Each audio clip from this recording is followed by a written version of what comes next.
नवरात्रि एक बहुत ही खुशियों भरा और धार्मिक रूप से महत्वपूर्ण हिंदू त्योहार है। ये 9 रात और 10 दिन का होता है। 2024 में ये 3 अक्टूबर गुरुवार को शुरू होगा और 12 अक्टूबर शनिवार को दशहरे के साथ खत्म होगा। नवरात्रि का मतलब ही होता है 9 रातें। ये समय देवी दुर्गा, जो कि शक्ति स्वरूपा हैं, उनकी पूजा के लिए समर्पित होता है। इस दौरान उनके 9 अलग अलग रूपों की पूजा की जाती है। नवरात्रि बहुत खुशी और उत्सव का समय होता है। ये समय आत्मनिरीक्षण और आध्यात्मिक नवीनीकरण का होता है। ये त्योहार बुराई पर अच्छाई की जीत का प्रतीक है। ये अंधकार पर प्रकाश की विजय का प्रतीक है। यह जीवन के सभी क्षेत्रों के लोगों के साथ बहुत गहराई से जुड़ता है। पूरे भारत में लोग बड़ी श्रद्धा से नवरात्रि का पालन करते हैं। नवरात्रि के 9 दिन 9 अलग अलग रंगों से जुड़े होते हैं। हर दिन भक्त अक्सर उसी रंग के कपड़े पहनते हैं। यह त्योहार में एक अलग ही रंगत जोड़ता है। यह देवी के बहुआयामी स्वरूप को भी दर्शाता है। नवरात्रि जीवन, ऊर्जा और आस्था की शक्ति का उत्सव है। कलश स्थापना नवरात्रि की शुरुआत का प्रतीक है। यह एक पवित्र कलश की स्थापना का अनुष्ठान है। यह कलश ब्रह्मांड का प्रतीक है। यह उस गर्भ का प्रतिनिधित्व करता है जहां से सारी सृष्टि निकलती है। कलश पानी से भरा होता है, जो जीवन और पवित्रता का प्रतिनिधित्व करता है। ऊपर एक नारियल रखा जाता है, जो समृद्धि और शुभ शुरुआत का प्रतीक है। 2024 में कलश स्थापना के लिए 2 शुभ मुहूर्त हैं। ये ज्योतिषीय गणना के आधार पर निर्धारित किए जाते हैं। पहला मुहूर्त सुबह के समय होता है। दूसरा मुहूर्त दिन में बाद में आता है। भक्त अपनी सुविधानुसार मुहूर्त चुन सकते हैं। कलश स्थापना के दौरान कलश को मिट्टी और जौ के बीजों की एक चौकी पर रखा जाता है। यह उर्वरता और प्रचुरता का प्रतीक है।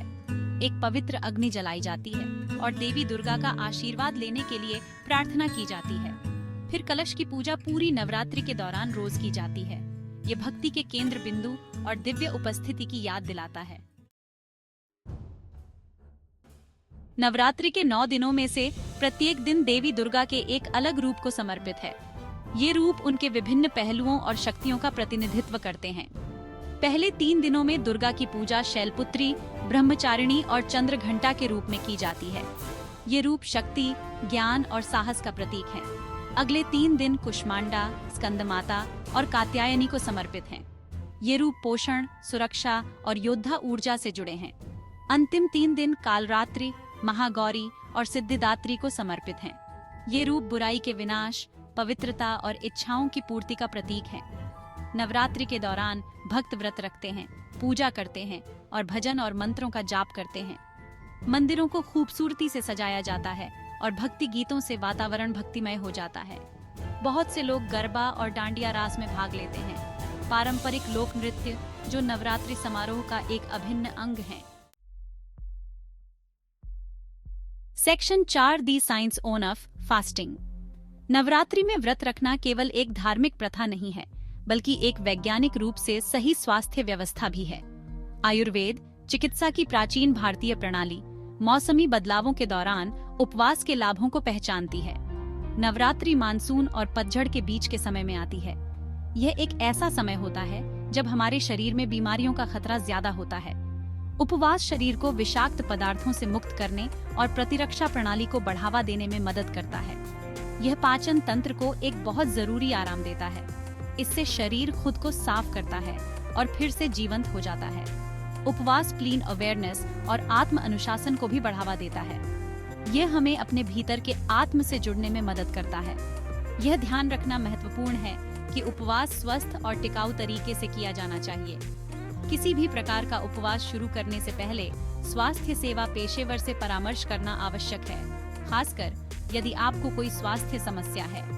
जब सही तरीके से किया जाता है तो उपवास शारीरिक और मानसिक कल्याण में सुधार के लिए एक शक्तिशाली उपकरण हो सकता है। Section 5 Navratri and the Cosmos. Navratri का खगोलीय महत्व है क्योंकि यह शरद ऋतु विषु के साथ मेल खाता है। यह वह समय होता है जब दिन और रात बराबर होते हैं। यह प्रकृति में संतुलन और सामंजस्य का समय दर्शाता है। शरद ऋतु विषुव नई शुरुआत और फसल के मौसम से भी जुड़ा है। माना जाता है कि नवरात्रि के 9 दिन हिंदू ज्योतिष में 9 ग्रहों का प्रतिनिधित्व करते हैं। प्रत्येक दिन एक विशिष्ट ग्रह और उसके संबंधित देवता से जुड़ा होता है। नवरात्रि और ब्रह्मांड के बीच यह संबंध ब्रह्मांड में सभी चीजों की अंतर संबंध को उजागर करता है। वर्ष के इस समय के दौरान नवरात्रि का उत्सव अंधकार पर प्रकाश की विजय का प्रतीक है। जैसे शरद ऋतु विषुव के बाद दिन लंबे होने लगते हैं, यह हमें याद दिलाता है कि सबसे अंधेरे समय में भी हमेशा आशा और नई शुरुआत का वादा होता है। Section 6 celebrated temples. पूरे भारत में देवी दुर्गा को समर्पित अनगिनत मंदिर हैं। नवरात्रि के दौरान ये मंदिर जीवंत उत्सवों और भक्तों की भीड़ से जीवंत हो उठते हैं। ऐसा ही एक मंदिर जम्मू और कश्मीर में वैष्णो देवी मंदिर है। एक पहाड़ी गुफा में स्थित यह हर साल लाखों तीर्थयात्रियों को आकर्षित करता है।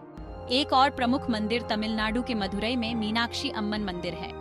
दुर्गा के एक रूप पार्वती को समर्पित यह मंदिर अपनी स्थापत्य भव्यता के लिए प्रसिद्ध है।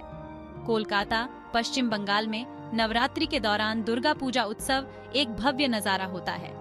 विस्तृत पंडाल या अस्थायी संरचनाएं देवी की आश्चर्यजनक मूर्तियों का घर हैं। ये मंदिर प्रत्येक अपने अद्वितीय इतिहास और महत्व के साथ नवरात्रि को घेरने वाले स्थायी विश्वास और भक्ति के शक्तिशाली अनुस्मारक के रूप में कार्य करते हैं। वे भारतीय संस्कृति और आध्यात्मिकता के समृद्ध ताने बाने की एक झलक पेश करते हैं।